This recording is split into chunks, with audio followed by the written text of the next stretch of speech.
Buenos días, jóvenes. Espero que se encuentren bien. Les cuento, el día de ayer estuve subiendo al aula virtual la retroalimentación de la evaluación. Sin embargo, igual me gustaría que tener un pequeño comentario sobre cada una de las preguntas de modo general también.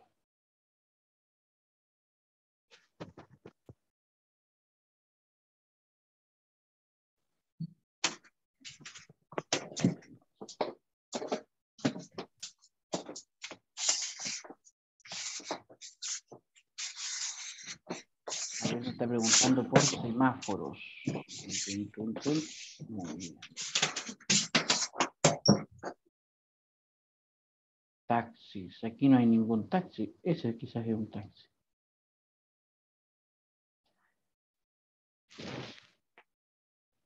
Entonces, acá en geometría,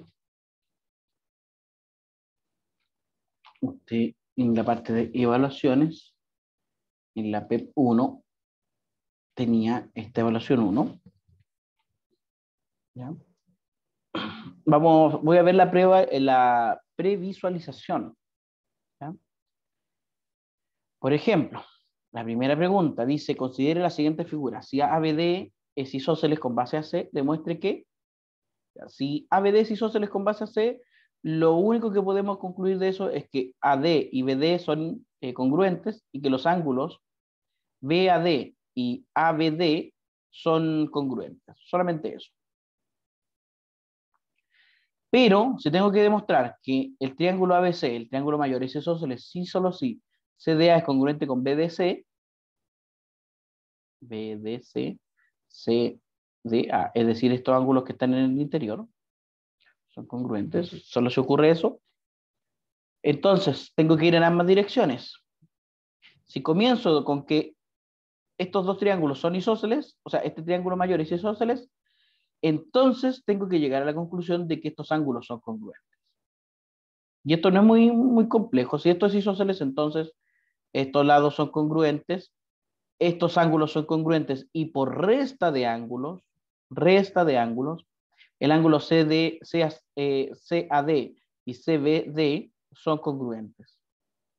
Entonces tenemos lado congruente, ángulo congruente, lado congruente. Por criterio, lado, ángulo, lado, los triángulos CAD y CBD son congruentes y en particular estos ángulos son congruentes. Pero esa es una parte de la demostración, esa es la mitad de la demostración. Ahora tengo que llegar a la conclusión que, otra cosa, también esta congruencia se podría demostrar por lado, lado, lado. Pues como tenemos un lado común y sé que estos dos lados son congruentes, todos estos pares, puedo decir que por lado, lado, lado. Ahora, si yo voy a decir que son por lado, ángulo, lado, o lado, lado, lado, voy a usar un criterio de congruencia, o en lo que sigue también puedo usar criterios de semejanza, ahora que estamos viendo semejanza. Si voy a usarlos, yo tengo que decir explícitamente cuáles son los dos lados congruentes y cuál es el ángulo congruente. Luego, si comienzo de esto, de que este ángulo que está en el interior es congruente, entonces ahí puedo usar el lado, ángulo, lado, y no me queda otra opción. Lado común, lado que es congruente por la hipótesis de que este triángulo es isósceles, y el ángulo que es congruente por esta hipótesis. Entonces estos dos triángulos son congruentes, a su vez hacen que los segmentos sean congruentes, y finalmente el triángulo es isósceles. La demostración de sí solo sí, como usted debería saber desde el primer año de la universidad, se demuestra en ambas direcciones.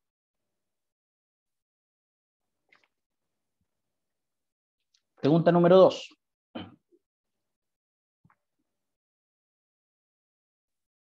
Demuestra que la longitud de una poligonal es mayor o igual a la longitud del segmento desde su inicio a su fin. Aquí hubo varias dudas. La idea más clara que vi en varios y varias de ustedes es ver los dos casos, ver dos grandes casos. Si los puntos los puntos de la poligonal son colineales, entonces la poligonal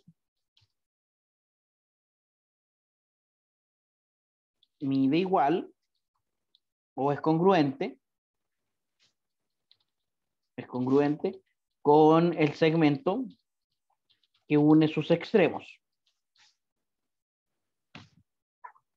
Eso se puede decir, no hay mayor problema porque al ser colineales están todos en una misma recta. Si al menos, porque si yo voy a suponer ahora que un punto es colineal, no es colineal, yo tengo que decir al menos uno y con eso voy a cubrir cualquier otra posibilidad. Pero cualquier otra. De verdad, cualquier otra.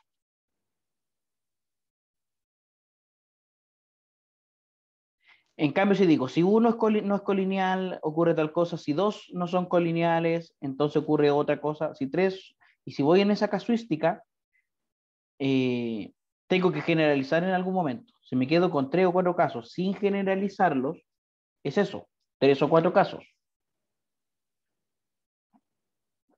Entonces voy a decir, si al menos un punto en el interior no es colineal, digamos una sub i, lo voy a escribir así. Entonces, y aquí es donde está la justificación. Creo que nadie dio con el 100% de esta pregunta, porque la justificación no era la correcta. Me decían, si hay un punto que no es colineal, entonces va a ser mayor. Pero ¿cómo sabemos que va a ser mayor? ¿Cuál es la justificación de que al tener un punto no colineal con el resto de la poligonal, entonces la longitud de la poligonal va a ser mayor? Y la justificación está en que entonces a sub i menos 1, a sub i y a sub i más 1, digamos, el punto que no es colineal y el que está antes y el que está después, forman un triángulo. Forman un triángulo. Por desigualdad triangular, y esta es la desigualdad triangular. Y esta es la principal justificación de esta pregunta. La desigualdad triangular es la clave. Por desigualdad triangular, la longitud de A sub i menos 1 hasta A sub i más la longitud de A sub i hasta A sub i más 1 es mayor, en un triángulo es mayor que la longitud de A sub i menos 1 a A sub i más 1.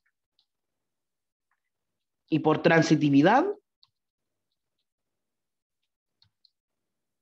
o en realidad, sí, o sumando esta desigualdad, sumando esta desigualdad al caso anterior, se obtiene que la poligonal es mayor.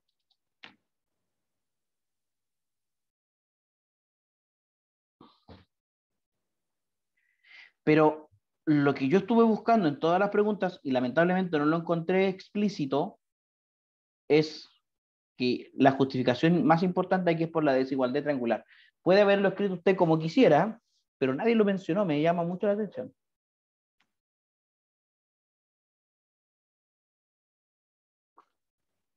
No obstante, hubo gente que tuvo puntaje ahí alto, digamos 8 o 7 puntos. Pregunta 3. Esta fue otra pregunta que me causó mucho cuidado. No sé por qué mencionaron el teorema 24 para decir que X e Y eran iguales.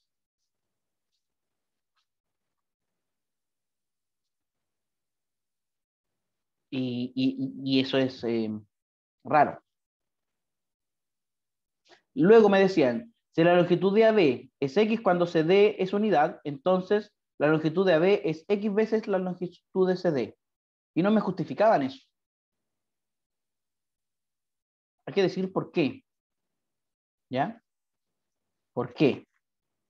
Porque ¿qué pasa si X es irracional?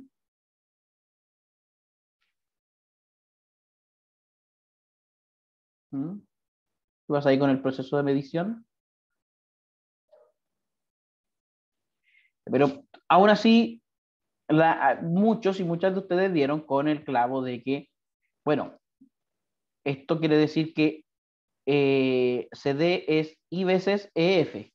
Y había una transitividad ahí que se podía utilizar. La pregunta 4, construir con regla y compás el ortocentro de un triángulo escaleno y demostrar que es único. Con regla y compás, usted sabe que implica tres cosas. La serie de pasos, la figura y la demostración. ¿Qué había que demostrar en este caso? Que lo que usted construía era la altura. Entonces, puedo construir una vez la altura y decir que ese proceso se repite 3 veces, ningún problema. Pero hay que, por lo menos que para al menos una altura, estén los pasos, esté la figura y esté la demostración. Por eso en algunos casos puse como retroalimentación eh, falta la figura o la construcción está incompleta. ¿Ya? Y luego hay que demostrar que el ortocentro es único. Y ahí hubo un par de personas que sí dieron con lo correcto de suponer que no es único y que los puntos se intersectan, que las rectas se intersectan cada una en lugares distintos. Ahí podría demostrar a partir de esa suposición, lo que yo esperaba en general era que usted demostrara que entonces al menos una de las rectas no era perpendicular. Se podía demostrar. Nadie lo hizo así, pero aún así hubo gente que correctamente mencionaba que si las alturas se encontraban en puntos distintos, entonces iba a haber al menos dos alturas que se iban a encontrar en dos puntos distintos. Y eso contradecía uno de los axiomas más básicos e importantes de la geometría, de que dos rectas se intersectan a lo sumo en un punto. ¿Ya? Así que hubo gente con puntaje completo aquí, otro no se cacha, estoy pero clarito. ¿Hubo gente con puntaje completo aquí? Claro que sí. Y por último, la pregunta 5.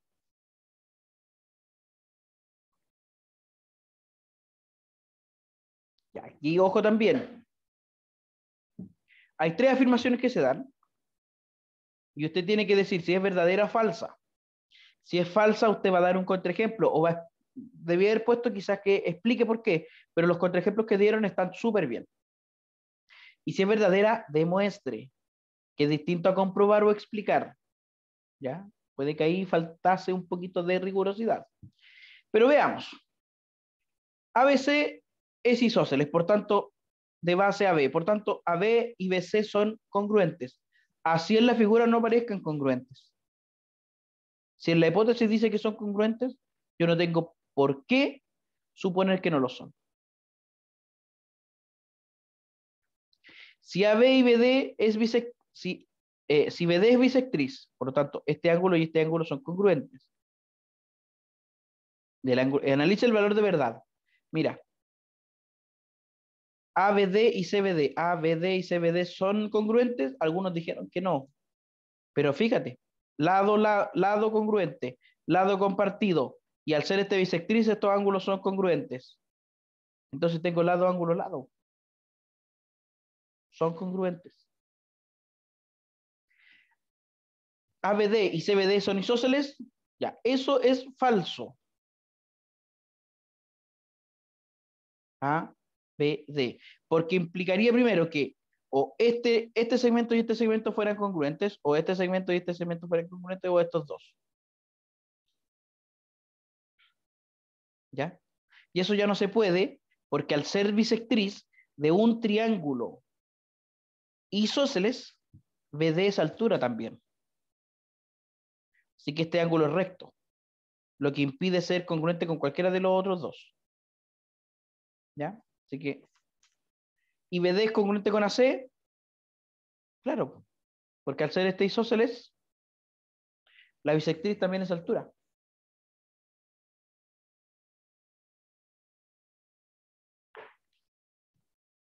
¿Qué puedo sacar en limpio de esta pregunta?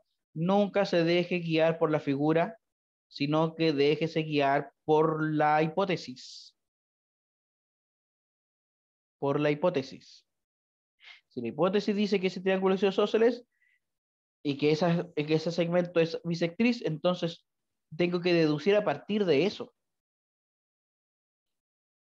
¿Ya? Aún así, aquí no fui tan severo con la corrección. ¿Ya? Puede que si usted erró en algunas cosas, igual tenga el puntaje completo. Ahora, si erró en cosas que son eh, complejas. Sin embargo, después de que yo le di a usted personalmente en su intento la retroalimentación y que ahora hicimos también una revisión que es general, usted tiene el derecho a pedir una recorrección. ¿Ya? ¿Cómo lo va a pedir? Usted me va a enviar un correo durante el día de hoy, así que avise también a sus compañeros y compañeras que no están en la clase, pidiendo que recorrija alguna de las preguntas. Solamente eso. ¿Qué voy a escribir? Bueno, yo era bien formal para escribirle a mi profe, así que, estimado profesor, aunque me cayera muy mal el profe, le escribí igual, estimado profesor. Solicito la recorrección de la pregunta, voy a decir la pregunta 3 de la evaluación, de la PEP 1. La recorrección de la pregunta 3 de la PEP 1. Atentamente,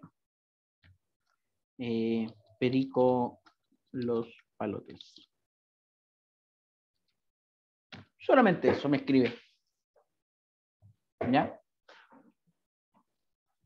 ¿Por qué? Yo con eso voy a mirar nuevamente la pregunta 3 de Perico con mucha calma durante la semana. Y después yo le voy a responder, estimado Perico. Y puede ser alguna de estas opciones. Primero, su puntaje en la pregunta no cambia porque, y le explico por qué no va a cambiar. Les doy una explicación y me voy a dar el trabajo, obviamente, de explicarle con más detalle. O dos, puede ser su puntaje cambia de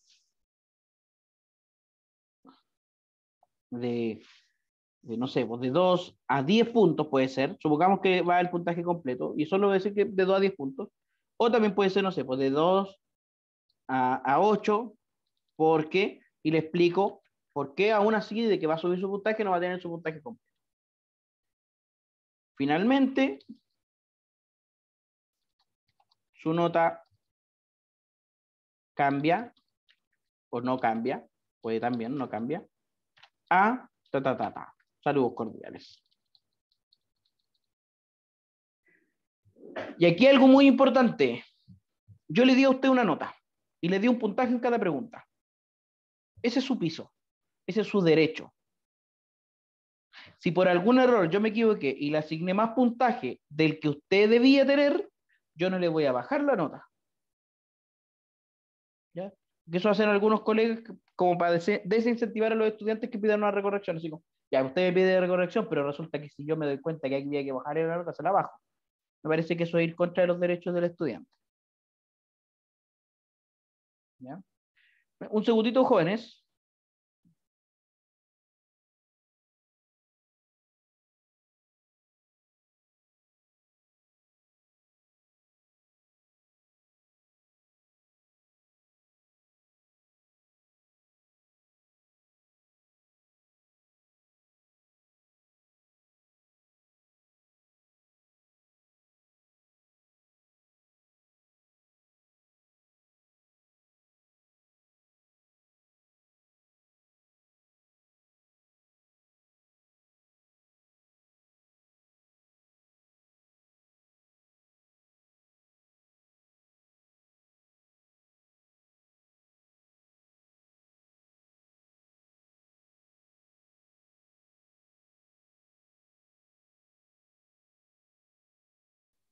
de vuelta, estaba entonces abordando el tema de que su nota no va a cambiar hacia abajo, puede o mantenerse o subir. ¿Ya? A cambio, le solicito que usted sea riguroso o rigurosa de pedirme una recorrección en las preguntas o en la pregunta donde de verdad usted esté en desacuerdo con fundamento. O sea, no quisiera que todo el mundo me dijera, profe, revíseme, recorríjame la pregunta 1, 2, 3, 4 y 5 a todo el mundo. ¿Por qué? Primero, porque me va a hacer perder tiempo. Y segundo, va a hacer que no tenga ningún sentido la recorrección, porque voy a tener que mirar todo de nuevo con el mismo tiempo, voy a mirar de la misma forma. En cambio, si yo voy a recorregir a 2, 3 personas, una sola pregunta a cada una de las personas, voy a poder darle mucha atención. ¿Ya? Así que ejerza este derecho con la responsabilidad que corresponde. Dudas, preguntas sobre el sistema de la prueba, sobre cómo se plantea la prueba, sobre cómo se revisa la prueba, sobre la retroalimentación, comentarios, sugerencias, algo que usted cree que podría cambiar, que podría mejorar de cara a las próximas evaluaciones. Profe, yo tengo una consulta con respecto al porcentaje de la prueba. O sea, al principio se nos dio que era un 20%, ¿Ya?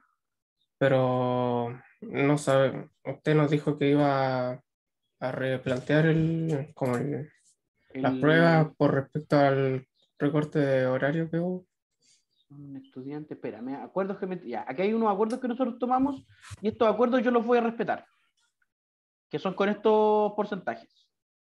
Sí, ¿Ya? Así que pero eh, en ¿se van a lograr hacer en el tiempo que quedan las 3P? sí, sí, porque Ahí. en caso de que haga falta, la universidad lo más probable es que nos permitan hacer la última PEP en marzo. Entonces, si bien las fechas de las pruebas se supone aquí, bueno, fue 16, fue el 20 de enero, hay que replantearnos estas fechas. Entonces yo les iba a sugerir, inmediatamente Alfredo, voy a ver el tema, la pregunta suya. Yo les sugiero que la siguiente PEP la tengamos el jueves 9 de enero. Y, no, este es diciembre, perdón. El jueves 6 de enero, digo.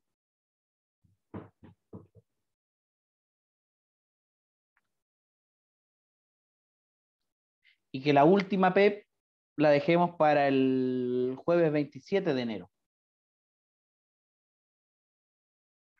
Pues 6 de enero. Profesor, ¿Sí? el día 6 yo ya tengo una PEP fijada. De qué ramo? Es de probabilidad y estadística. ¿Qué te hace ese ramo? ¿Puedo preguntar? ¿No? La profesora Rayen. Rayen Antillanca. Ya. Sí, con el profesor Albert. No voy a subir con la raya. Porque lo otro sería, es que mira, si la dejamos para el 16, o sea, si la dejamos para el 13, después tendríamos la siguiente el 27. Entonces, mira, les propongo lo siguiente, que la dejemos para el 13 de enero la siguiente PEP, pero el 27 de enero que quede provisoriamente. ¿Qué significa? Si se puede, en marzo, la hacemos en marzo. Si no se puede en marzo, lo hacemos el 27 de enero hasta lo que podamos haber visto. Yo creo que va a ser el programa completo del curso, o lo que normalmente se ve todos los semestres. Esas fechas les propongo. El semestre termina el 29 de enero. Sí, termina el 29 de enero, pero los exámenes van a ser en marzo sí o sí.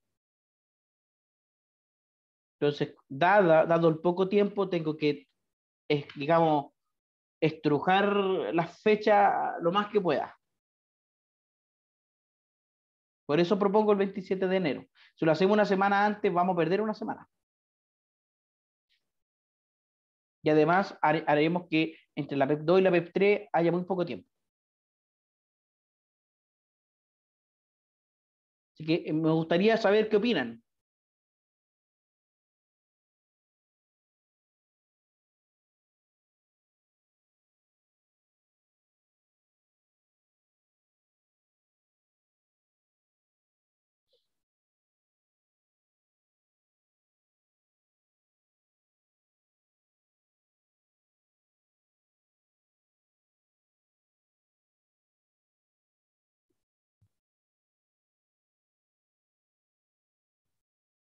Encuentro ideal no terminar en enero para no pensar en una posible Web3 de vuelta a vacaciones. Sí, yo opino lo mismo.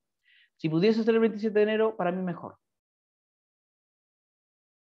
Yo también preferiría el 27 de enero. Que usted puede, que por lo menos quienes aprueben, que espero que sean todos, todas, puedan durante febrero. Además que si tú das la Web3, ya solamente vas a tener que pensar en el curso en el caso hipotético que tengas que dar examen. Y de pronto a lo mejor hasta es conveniente tener el examen un mes después, con harto tiempo para estudiar. Entonces,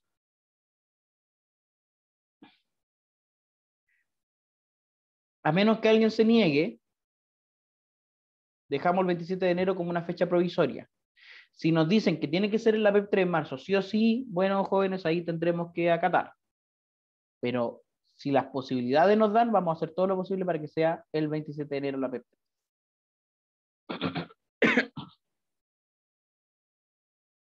Bajo las mismas condiciones que la primera. Ya. Como veo que nadie se niega, nadie tiene una opinión contraria, lo dejamos establecido así. Finalmente, me gustaría tener una retroalimentación suya respecto al formato de la PEP.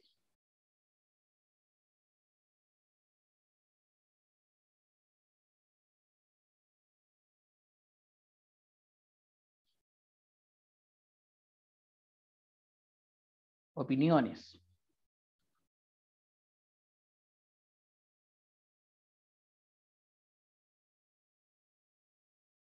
¿Le parece que está bien? ¿Le parece que no? ¿Le parece que pudo haber rendido mejor? Me preguntó Alfredo cómo ve el puntaje. ¿Debería usted poder? Aquí como yo tengo la interfaz de profesor, no lo tengo del todo bien. Vamos a terminar este intento. Enviar todo y terminar, enviar todo y terminar. Usted debería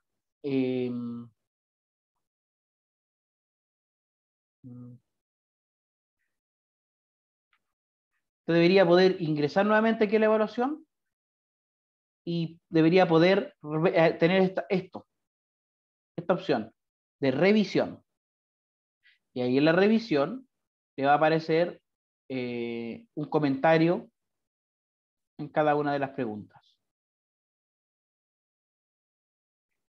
con su respectivo puntaje. ¿De acuerdo?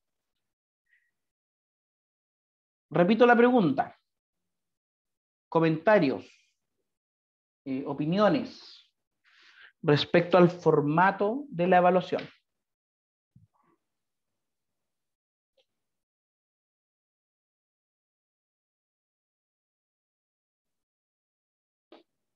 ¿Le parece que está bien? ¿Le parece que está mal? ¿Cree que podríamos mejorar en algún aspecto?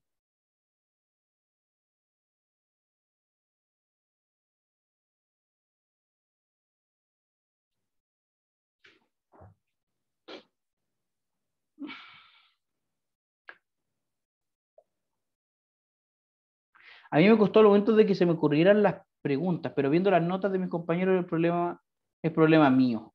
Estuvo bien, aunque me sentí un poquito corto de tiempo por la longitud. ¿Te pareció que está muy largo? Puede ser,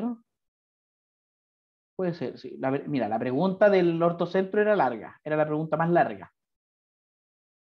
Sí. Puede haber tomado fácilmente unos 20 minutos. Ahora, estas mismas pruebas en formato presencial, como uno solamente lo escribe y lo entrega, les da generalmente el tiempo. Pero vamos a revisar el tema de la longitud.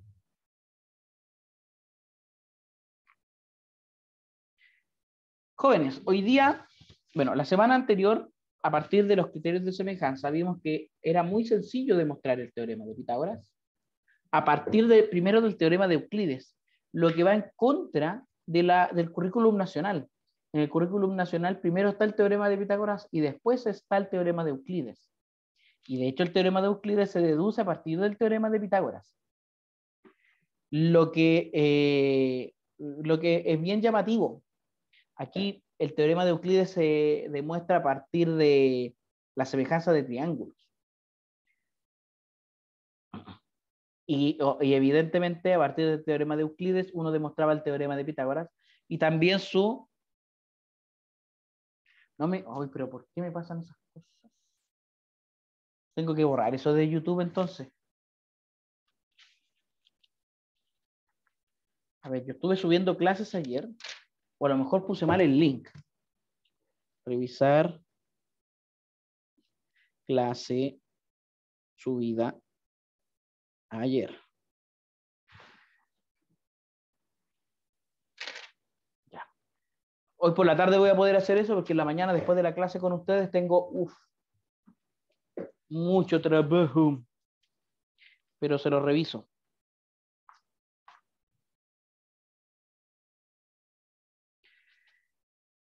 El día de hoy vamos a definir el área. Y ahí es donde está esa gran pregunta. ¿Qué es el área?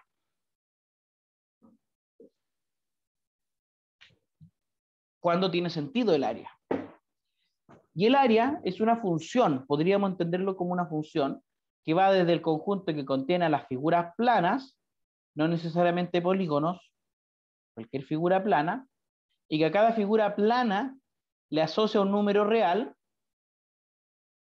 a cada región R le asigna un número X mayor o igual que 0. Eso es el área. Es una función que va desde las regiones del plano y que a cada región del plano le asigna un número real mayor o igual que 0. Eso es todo. Pero nosotros quisiéramos que esta función tuviese ciertas características. Por ejemplo, que si tengo una división de una región, las áreas de todas las regiones internas, la suma de todas estas áreas internas sea igual al área total.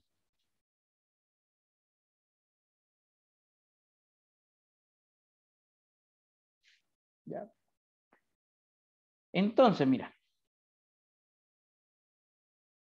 dado un polígono P, aquí se define para polígonos, pero en realidad es para cualquier región del plano, se llama área de P a un número real no negativo que cumple con las siguientes propiedades. Polígonos congruentes tienen áreas iguales.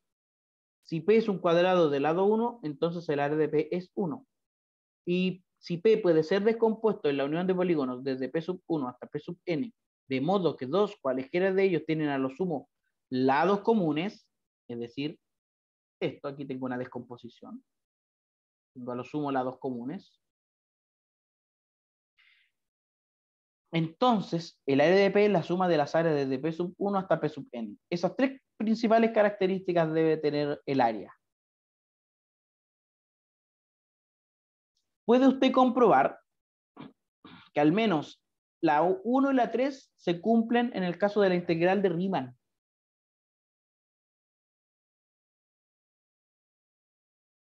O también en el caso de las probabilidades. Y ahí uno podría hacer una analogía. Las probabilidades y el área son isomorfas. Tienen la misma forma. Pero ¿cómo vamos a definir el área nosotros? El área de un rectángulo de lados con longitudes A y B es A por B. O sea, nosotros definimos el área del cuadrado del lado 1. Si las longitudes son A y B, cuando obviamente A y B están referidas a la misma medida. Para que tenga sentido calcular el área como lo vamos a hacer, las longitudes que se miden tienen que estar todas referidas a la misma unidad de medida. Pero si las longitudes son AB, entonces el área es A por B. Y lo primero que tenemos es el área de un rectángulo.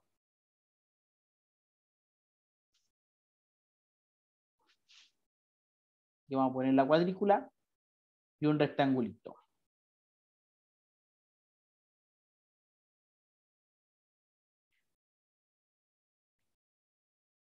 Que mide A y mide B.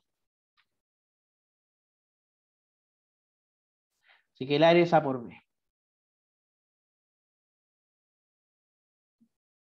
Y este es un teorema. ¿Cómo lo vamos a demostrar? Mira, en el caso que AB sea racional, es decir, son conmensurables, es posible por el teorema particular de Tales, dividir el lado A en A segmentos de longitud 1 y el lado B en B segmentos de longitud 1. De esta forma tendremos A por B cuadrado de área 1. Entonces el área del rectángulo es AB. ¿Por qué? Porque hemos descompuesto el rectángulo en A por B cuadrado de área 1.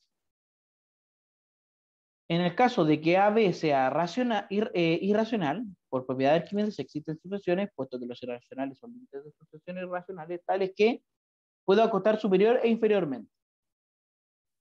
¿Ya? Con sucesiones crecientes y decrecientes.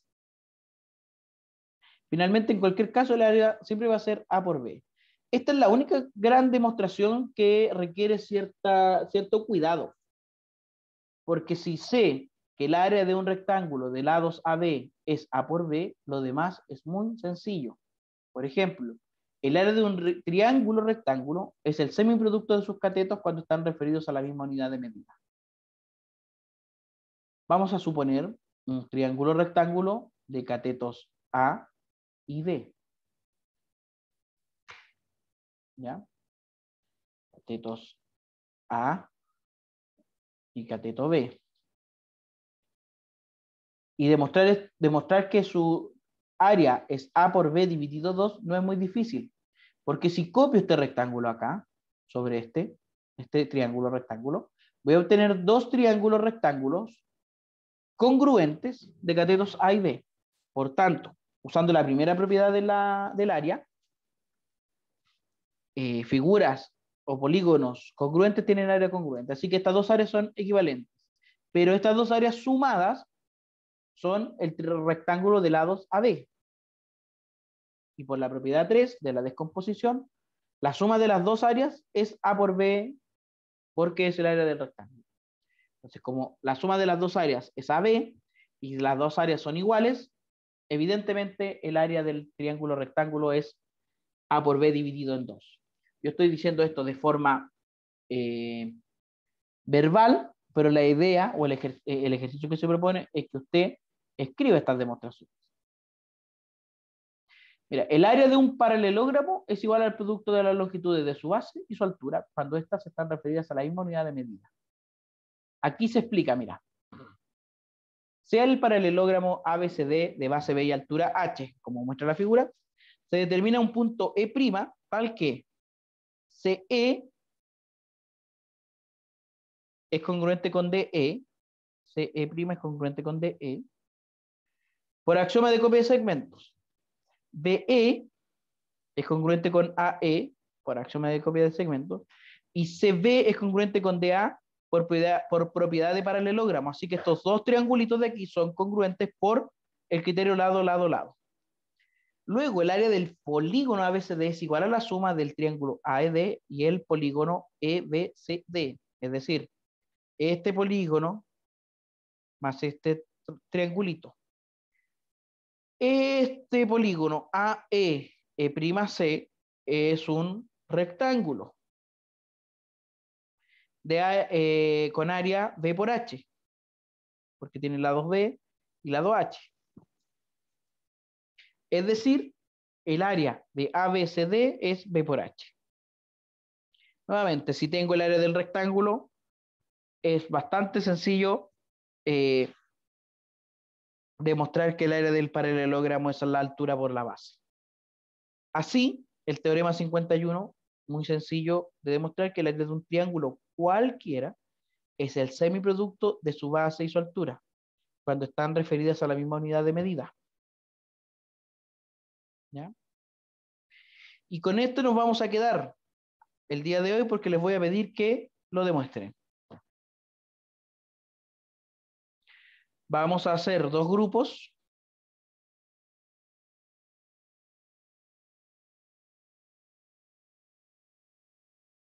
Que se van a asignar automáticamente y usted se va a tomar 5 minutos para pensar en la demostración del teorema 51. En el primer grupo está Ana Cristina, Nicolás y Yerko, y en el grupo 2 están Eduardo, Ian y Rodrigo. 5 minutos para pensar en la demostración del teorema 51 y después me cuentan. ¿De acuerdo?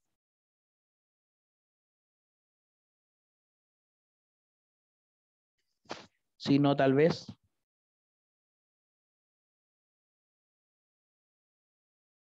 Aquí.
Jóvenes, a ver.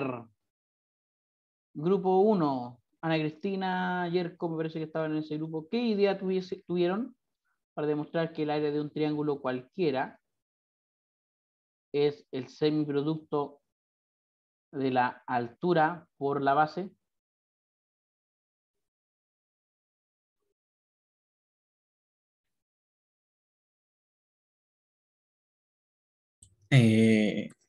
Lo que hicimos fue copiar el triángulo ¿Ya? congruente con un lado compartido, que en este caso sería ese de ahí. Ya. Pero ojo, no lo puedo copiar así. Tiene que ser No, con los lados con paralelos. paralelas, sí, con lados paralelos.